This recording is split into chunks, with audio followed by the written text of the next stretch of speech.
Welcome to Shadow Talkers, where we explore the shadows of the known world and beyond. I am YoKDog. And I'm Rulywolf. Hello!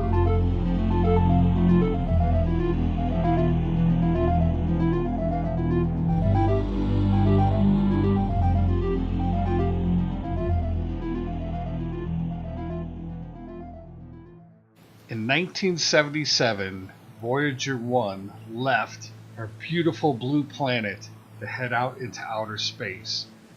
In 1980, Voyager 1 reached Saturn and started recording and taking pictures of Saturn. One of the interesting things that was coming back from Voyager 1 was that the A-ring in Saturn was incomplete. This information opened up the doors for many theories, and one of them being is that there were aliens creating the rings of Saturn, and there also in the pictures coming back were objects that looked like ships, gargantuan large ships in the rings themselves. Norman Berggren in 1986 concluded that aliens were creating the rings of Saturn using these ships that had been spotted. This brings us to our show today. Rulywolf, how are you doing today? I'm great. How are you doing, YoKDog? I'm doing pretty good. So when you woke up this morning and thought, wow, there's alien ships in the rings of Saturn, I bet you really didn't think that, but that's fun to say. So, Indeed. What are your thoughts on what I just said as far as Norman Berggren saying that there's alien ships, and there are photographs on the internet showing what appears to be these elongated ships in the rings of Saturn? So, what are your thoughts on that? Well, it's an interesting theory because he's actually not the only one who has said this either. There is a former NASA astronaut and a Princeton physics professor who has, Dr. Brian O'Leary. He said that there's abundant evidence that we are being contacted and that civilizations have been visiting us for a very long time. And you've got somebody that has a bit of a prestigious background saying that, and it kind of lines up with what Dr. Berggren is saying, and there are some very interesting facts that do point to that being a thing. Right. Well, and real quick too, Dr. Norman Berggren once worked for NASA's Ames Research Center, so you've got somebody coming out of, that was part of NASA that is saying that this is what's happening, so it kind of gives some credence to it. And then with what you just said, people are believing something is happening out there. Yeah, definitely. There have been supposedly scientists, politicians, and high-ranking military members who have also shared information that is similar to what Dr. Berggren has said. Which just leads to the whole information of, okay, if one person's saying it but other people have other information, it certainly makes it more realistic. In which, by the way, in the past, if you've listened to any of our other podcasts, both Rulywolf and I both believe there could possibly be other life forms out in space. I mean, it's kind of ridiculous to say we're the only ones in this huge universe that keeps expanding and we're the only intelligent beings around. Exactly. For example, just cutting you off here for a second there, you okay, dog? Yo, that's okay. For example, I personally feel we cannot say that there is no other life out there because, for one, the universe is expansive and huge, and we are sending out these little things here and there to search for things. And as it is, we haven't even searched the entire Earth. We don't know what is completely on our own planet. So we can't say there's no life out there when we haven't even discovered everything on our own planet. Correct. And I agree.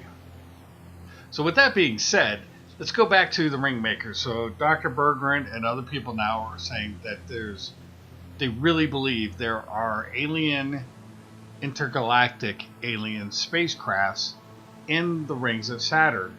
And their theory is that they're creating the rings around Saturn. And this is where our show is coming to take a little different turn.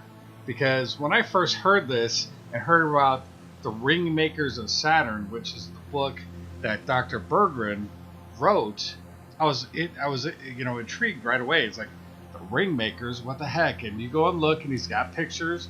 And there's other spacecrafts that have been up there and have gotten even better pictures from what the Voyager did. But it comes down to this. Here's my thought process. Feel free to go read the book and then get back to us. But his theory is that they're creating rings around Saturn. And my hypothesis is, why would they be creating rings around Saturn? Because it makes no sense. There's no purpose or reason to build rings around Saturn. But my thought is they are harvesting the minerals from the material from the rings of Saturn. And so what you're seeing is the dissipating of the rings because of this. And when Voyager 1 flew by in 1980, one of the things is that a ring of Saturn, there's like multiple rings around Saturn, and they've named them, A, B, C, D. So the A ring is incomplete, which means it's missing stuff. So I could see how you could say, well, it's not complete, so the aliens are building it. I'm saying no, they're harvesting it, because what do we do here on Earth? We harvest minerals and resources, and that is just how nature works. That's my theory. Rulywolf, am I out of line? I don't think you're out of line. I think it's reasonable, especially since NASA has done a study saying that, and I'm quoting here, that NASA research reveals Saturn is losing its rings at, quote, worst case scenario, unquote, rate. So there is this article, if you go to NASA's website, they have a press release about from 2018, December 17th, 2018, talking about how Saturn is losing its rings at the maximum rate they estimated from the Voyager 1 and 2 observations. Right. Oh yeah, and they predict that it's going to be a long time before the rings have either thinned out so much it's noticeable or dissipated. And that's going to be 100 million years from now, which by then I'll be like 28 years old, I think. But in your Earth years. No, I'm just kidding. But in reality, here's my thought. So it's amazing where information gets put out there. So first of all, we all grew up learning about the rings of Saturn, how, supposedly what I was taught, and Rulywolf, I'm not sure what you were taught, but what I was taught was that at some point a planetary body exploded, either during the Big Bang or whatever, and just blew up into billions of pieces, millions and billions of pieces, and Saturn's gravity pulled it around its planet and created the rings. So that's what I was taught. My thing is, okay, NASA's saying it's dissipating. Fair enough. Things happen. They're saying that Saturn's gravity is pulling those particles, they're saying quickly, but really when you say quickly, it's very slow in our time frame as far as if you take a human life. And it's going to take 100 million years to pull these particles down back to Saturn and so on and so forth. But I find it odd that they've noticed that part of the A-ring is missing completely, and yet they're saying, oh, it's just kind of being dissolved into the planet. You've got Dr. Berggren and other people saying, oh, aliens are building the ring, that's why it's missing. And I'm saying, how about there's alien craft, which you can go on the internet, people, Just look up Saturn ring makers and look up the photos, the images, and oh my gosh, there's stuff out there in the rings that you're like, okay, what is that? And you'll read exclamations of, oh, you know, I said exclamation, didn't I? Sorry, I'm just tripping on my words today. They're gonna be trying to explain it. I know, right? It's like, it's my alien handler. He's telling me to talk properly. Okay, so anyhow, my point being is,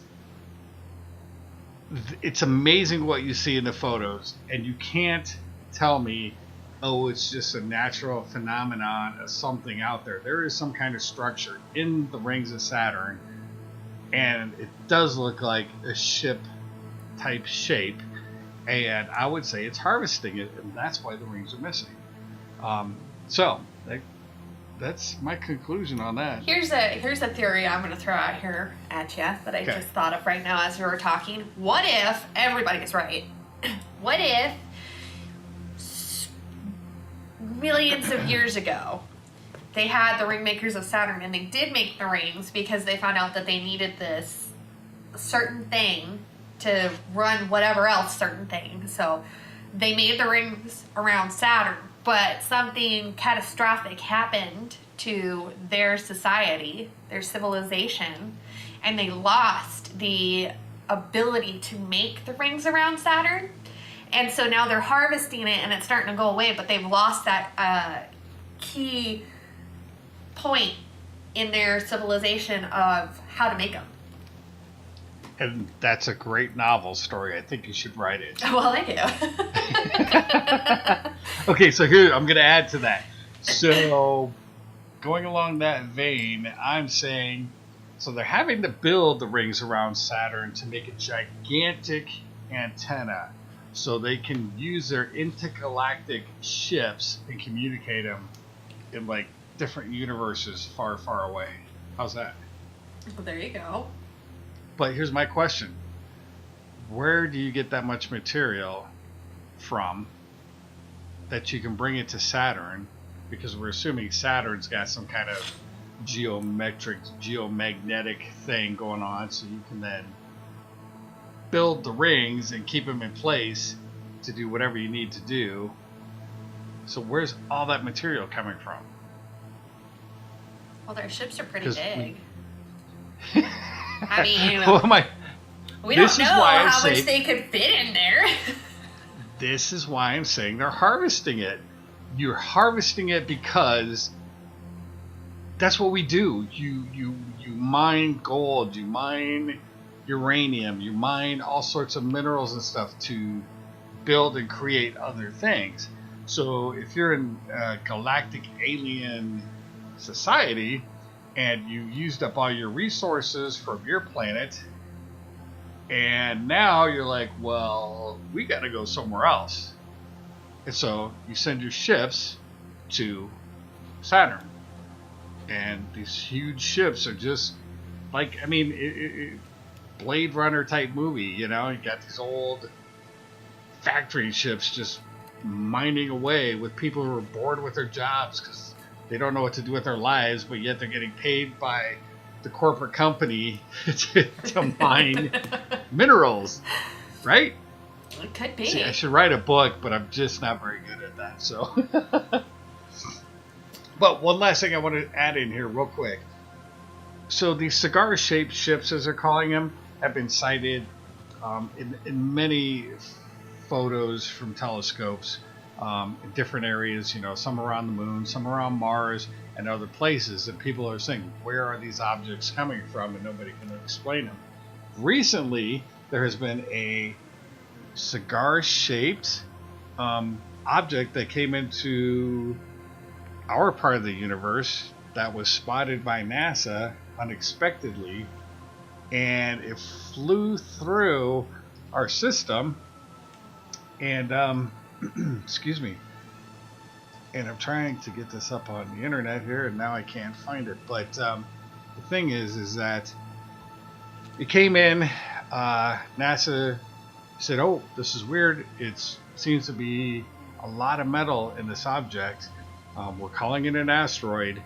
It's flying through our system, and oh wait, now it's changing direction on its own, which you can only do with some kind of propulsion system. And it was changing, and it slingshotted around the sun and back out of our solar system. Now, they have photographs of it, but it's not being shown. What they're doing is an artist rendering of the asteroid, and they're trying to cover it up. And when I say cover it up, I only say that because if you don't show the real picture, then I'm calling baloney. You are covering something up, because you would show the real picture of what it was, and they didn't do that. So, and it was called like Manamuo or something like that. Maybe Rulywolf, you can look it up real quick. I know I'm slaughtering the name of it. Yeah, I was gonna say you wanted to throw out some spelling. Well, I had it up there, thanks to our wonderful technology of the internet. All right. And I shut down. What? You got it? What was it called again? Like Manalua. I don't know why they just call it Bob. B-O-B. So you can misspell it. B-O-B. It's still the same Bob thing. was flying around. There's Mauna Loa. It's a volcano in Hawaii. What the? Oh, I mean, I think it's a cool name, but it's hard to pronounce, especially when you're not trying to read it. Mauna Lua. It's wrong. I know it's. Sorry, people. This is bad podcasting. And I had it just before we started the show. Anyhow, you can look it up while Rulywolf is checking it out. The point is, there's been other cigar-shaped or elongated asteroids that have since been spotted flying through our solar system, and NASA people don't know what to say or don't know what to do, or putting it out there, oh, it's nothing, oh, we didn't see anything, but amateur astronomers are catching it, and they're posting it online. So this isn't some kind of made-up hoaxy thing. It just comes down to, so if these huge ships are in our system and potentially mining or building rings of Saturn, how crazy is that? And why can't we get more information out of the government agencies? Why do they hide it? And I'm not trying to be conspiracy theory. It's like, show me the pictures. I want to see what it looks like. One YouTube site called Secure Team 10 actually posted the artist rendering of the asteroid, and then put up a picture of the ship from Battlestar Galactica. So the Galactica, the ship. And they look so similar in shape. Amazing. So I guess the question comes down to, does Galactica really exist? Rulywolf stalling. Going back to, I'm not finding what you're talking about. I think you're confused. You're making it up. I found the 1060 Magnolia, which is stony Florian asteroid. No, that's not it. No, I see that. The 1060. I know. I had that up there. Hang on. The Fragaria? 1105 Fragaria. Well, find something to talk about. I'll find it real quick. Oh, I like go that, back to that, what were you thinking when you named this? I mean, it's cool to have there's some really cool names out there, but... Oh, yeah. But you get into those scientific Latin-based names, and you get lost real quick. You do. So I wanted to jump back while you're searching for that. I wanted to jump back a little bit. So if you want... go ahead.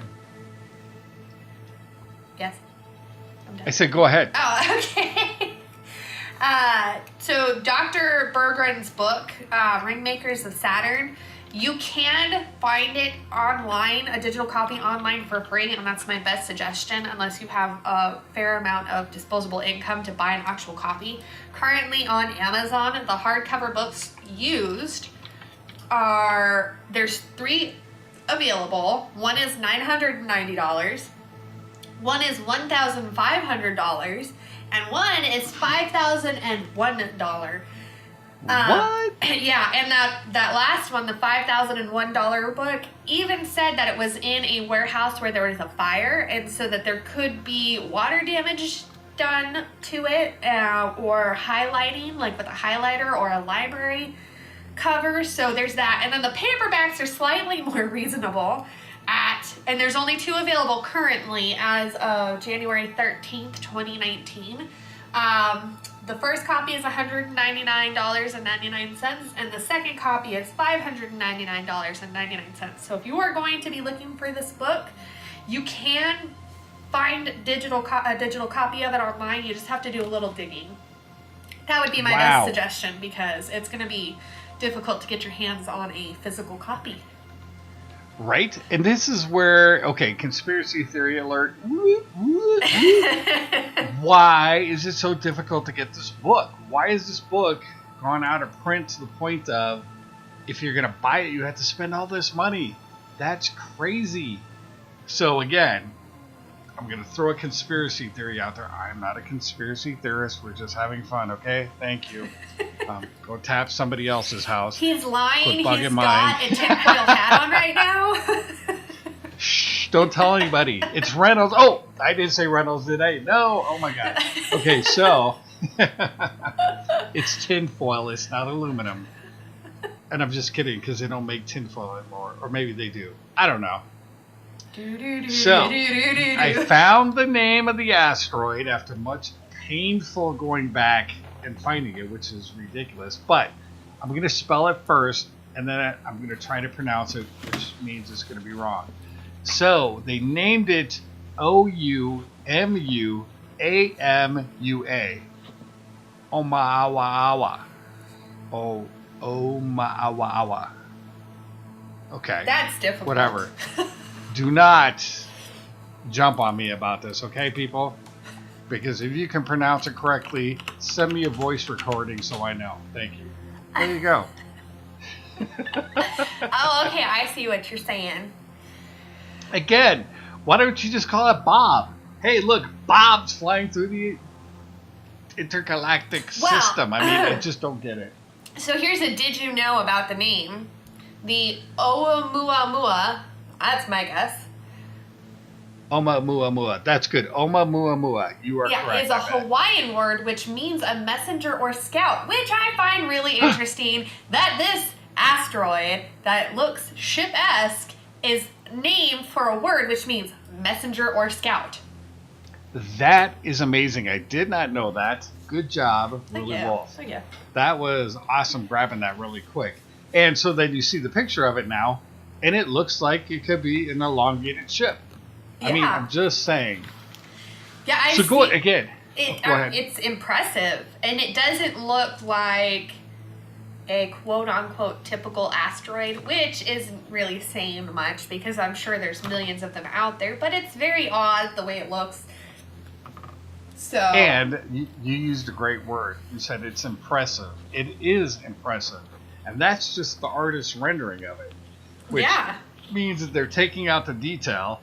They're changing it to look more like a rock and not what it really is. So, why are these objects flying through our solar system all of a sudden? And is it really all of a sudden? Also, or are we just now being... Go ahead. Something I find interesting. Granted, this is off of Wikipedia, and if, I'm sure everybody out here knows, but if you don't, Wikipedia is sourced by people and not by facts per se, so you could go in and suggest something and it could be added and not necessarily true.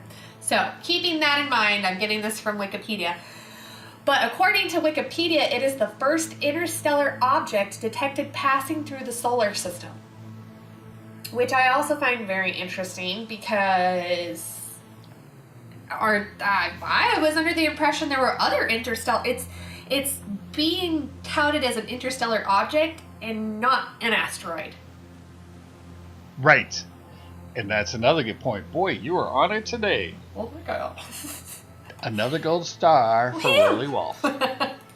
Yes. So, and that's it. I mean, they're calling it an interstellar asteroid, but yet they claim it could be of an alien origin. and it's made mostly of metal. I mean, hello.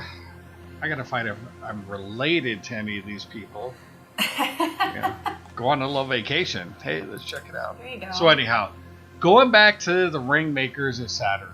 I don't know if we can say a whole lot more. The beautiful thing is about the internet is you can find a lot of information. The bad thing is you can get misinformation. So you have to learn how to filter through information to find out what seems to be cohesive throughout the community and what is just people throwing stuff out there to get hits on their YouTube or whatever sites. So this one is obviously something's going on around Saturn, I would say, with the rings. There's something in there. Just look up ring makers of Saturn and look at the photos. It's just amazing. They look like ships right in the middle of the rings. And the way it tries to get explained away just doesn't make sense. So something's out there, and I'm saying they're harvesting the rings. Rulywolf, what's your final conclusion on that? Before we wrap this up, I just want to point out that something else I just found out real quick too on NASA's website about the Oumuamua. Oumuamua. So first of all, they new studies are suggesting that it may be up to 10 times more reflective than comets in our solar system.